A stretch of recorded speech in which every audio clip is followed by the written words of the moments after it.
বাংলাদেশ জাতীয়তাবাদী ছাত্রদলের ৪৬তম প্রতিষ্ঠা বার্ষিকী উপলক্ষে ঢাকা চট্টগ্রাম মহাসড়কে আনন্দ র্যালি করেছে সিদ্ধিরগঞ্জ থানা ছাত্রদলের নেতাকর্মীরা।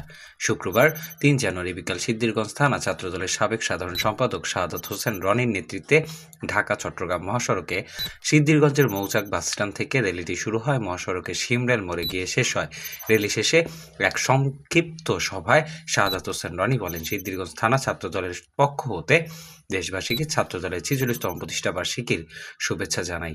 দেশনায়ক তারেক রহমানের ৩১ দফা বাস্তবায়নের মাধ্যমে একটা সুন্দর রাষ্ট্র বিনির্মাণ করা হবে, তাই আপনারা ছাত্রদল ও তারেক রহমানের উপর আস্থা রাখবেন।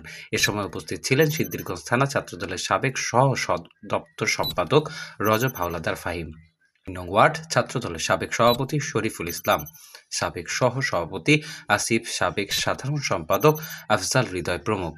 সিদ্ধিরগঞ্জ থেকে আমাদের সহকর্মী সাদ্দাম হোসেন মুন্না খানের ভিডিও চিত্রে বিস্তারিত।